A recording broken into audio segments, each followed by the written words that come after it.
Welcome back to Behind the Scenes at the Hanover Theatre. This is Lisa Conda, and now I'm here with Kallin Johnson. Kallin is a member of our board of director.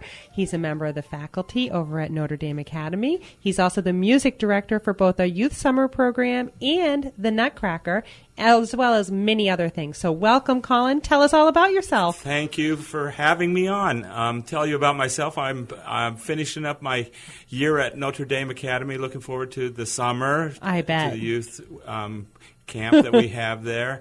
And then I haven't even thought about Nutcracker, to be honest. Oh, come on. Well, it's a ways away, but we've done it. These are I think our fifth year for both programs, so that's kind of a milestone, I think. Well, it's the fifth year for the youth summer program, right? And then it's going to be the sixth year for the Nutcracker. Wrong. I was wrong about the Nutcracker. Well, because we're entering into yet another full season in the fall, so. Right.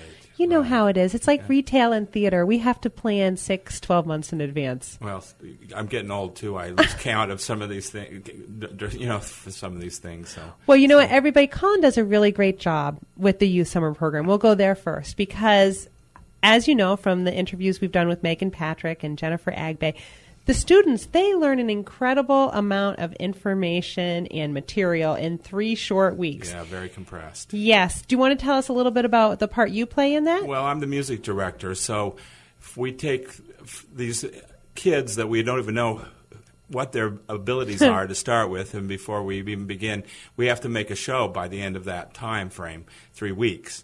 So I spend time teaching the songs to the kids. We develop, a lot of times we have to develop voices because the kids come with only, a short or a small amount of experience, in using their voices. We have some kids that are better than others, so, some kids will have to be singing in the chorus. And with those kids, they might have to learn to sing in parts, which is something probably first time for many of them that they ever have that kind of experience. So we put together the singing aspect of the show, and then as we get close to the end, we bring in an orchestra and accompany the whole thing with an orchestra like a regular professional theater. And how much time do you actually have with the students? Because we know that the morning is divided into class time. Well, we do classes, and I utilize the class. I use some of the materials that we are going to sing as part of the classes most of the time, because otherwise I can't teach the music.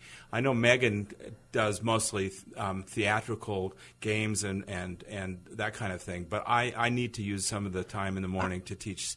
Not only do I teach singing, the fundamentals of singing and music, but we do it with the songs from the show. Well, I can only imagine, because how many songs? This year we're doing Oklahoma. Right. So how many songs do you need to teach for Oklahoma? Oh, I don't have it in a clue. Probably 20 songs. That's an astronomical number to me, somebody who's not involved in doing that, where I know that you are working with kids of all different abilities, right? And we don't even know what we're going to get until we get, because the camp is open is a first-come, first-served basis. Right.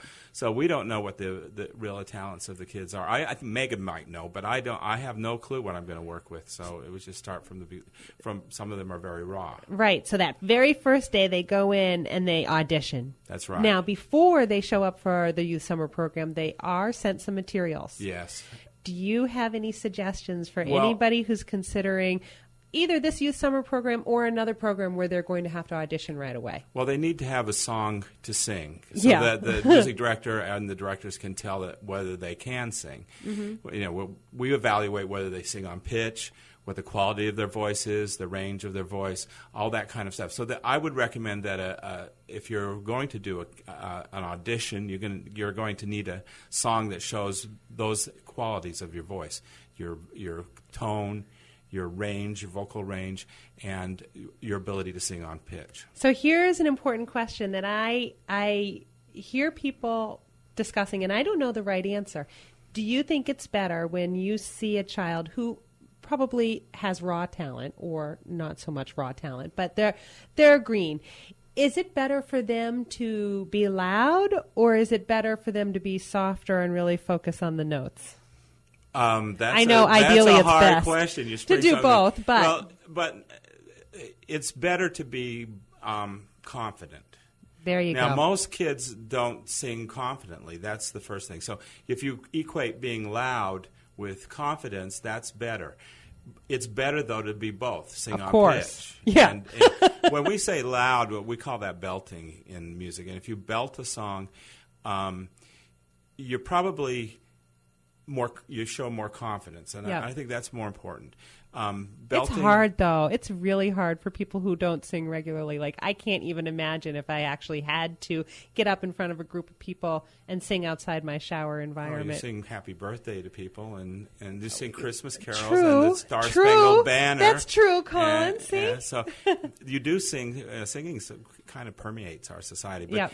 but for the theater, you need to have something or some kind of experience that shows you what your ranges are. Because we work on that. We try to work on the range and the pitch and the tone for each student. So, Colin, is there anything else that you think people should know about with the Youth Summer Program? Of course, we talked about we're always looking for boys. We have a couple of boys spots still available. Still open, yeah.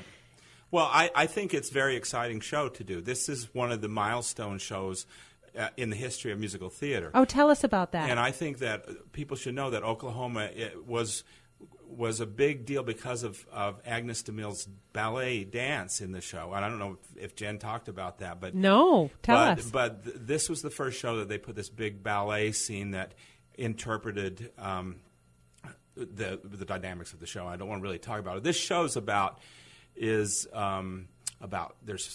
parts about suicide in it, and it's got some real dramatic ideas that maybe people who thought Oklahoma in 1947 never had in it or whatever. I'm not sure. I think it was 47, but I should check my dates. Well, let me just say... But it was in the 40s, this show, and 45. Maybe it was 45. But it deals with heavy issues. Right. A lot of these traditional shows, the musicals, really have some very controversial topics. Mm-hmm. You know, even South Pacific. Right. That West deals Side with Story, that obviously. deals with race. West Side Story deals with gangs and Right. love and death and all that kind of stuff. And, Right. I mean, theater is one of those places where we take those topics that might be hard for us to discuss in everyday life and Right. society and really put them on the stage, express them, examine them, talk Right. about them, hopefully move forward. So I think this is a great program. But the nice thing about Oklahoma, too, is it has songs that are like household songs, like People Will Say We're in Love. Yep. The theme song, Oklahoma. Love the theme song. And given that this year with the tornadoes, it's just a happenstance that we chose Oklahoma as our show. So Right. we should think about maybe dedicating it with some thought to the victims of the Oklahoma tornadoes. Oh, that's a great thought. It really is. Anybody who wants more information about the Youth Summer Program, there is information on our website, thehanovertheatre.org. And we will also have the excerpts from this conversation with Colin on our website, on our blog, thehanovertheatre.org/blog. And, you know, I also would love it if we talked a little bit about the Nutcracker. Love to. Because, like you said, this is going to be the 6th annual production. And what a great way to kick off the holidays, Thanksgiving weekend. So I conduct the Massachusetts Symphony, Yes. Which is the orchestra that plays in the pit. With we expanded a little bit last year to 32 players. So if you can imagine putting 32 players in that small pit that was originally designed for 26 players. I thought it was for 60. I thought No. that you had plenty of room down there. No. Maybe the Boston Opera House or something. They've expanded their orchestra pit so that they can fit a larger orchestra. I don't know if they fit 60, but we shoehorn them in there. Yeah. So and it's great. Last year when we expanded the orchestra, we were able to improve the quality too because of the way we could sit the people in the orchestra. So I'm looking forward to that again, to having a good high fidelity kind of sound coming out of the pit, because with the new what happened was we put a door on the back of the theater so I could put the percussion off into the back underneath. Yes. So that we have more room to put string players by string players, brass by brass players, and things like that. So that improves the quality of the sound. That's terrific. So what are the other types of performances? I know that we could probably go someplace and find out more about the Massachusetts Symphony. Well, the big thing about the Massachusetts Symphony is that they have this summer pop series. Oh. They play for the 4th of July celebration for the city of Worcester, which is in East Park, Christopher Colombo Park, and this year it's on July 3rd. And then they do 2 concerts in Institute Park. I need to check the following Saturday after the 4th of July, so I don't know what date that is. And the following Saturday after that. We should probably put those dates in there. I think that's like July 8th or 9th, actually. Something like that. And then probably the 14th or 15th. But people can go. Right. Where should they go for more information? The Massachusetts Symphony website. Which is? MassachusettsSymphony.org. Yeah. Oh, everybody can Google or Bing that. That's no problem. So any other things that you've noticed as the Nutcracker production has grown? You just talked a little bit about how you've added more pieces to the orchestra. We've improved the quality of the orchestra. That's the big thing. Yeah. And we did that by adding a couple of pieces and repositioning the orchestra in the pit. Mm-hmm. Also, playing it year after year gets the players to really know the score. Right. And every year there's some personnel shifts. Yep. And in doing that also helps improve the quality. I love Tchaikovsky's score for the Nutcracker. It never gets dull for me to conduct. No, it's I'm a sure. workout to conduct, but it's some of the most beautiful music that exists. Yeah. Absolutely, and so iconic with the holidays and Christmas. Absolutely. So how long is that? The show? Yeah. It's less than 2 hours, actually. Yeah. But it's solid dancing. Yeah. And playing. Music. Yeah. Right.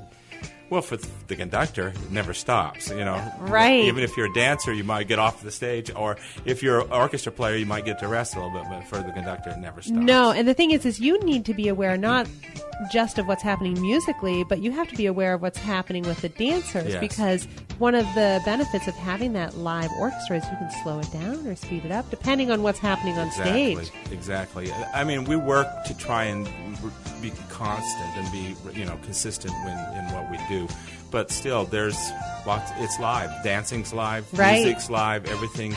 Anything can happen. So Kallin, thank you so much for taking the time you, today. Lisa. I love talking to you. You've been a great guest. I enjoyed it myself. Come back again. I'd love to.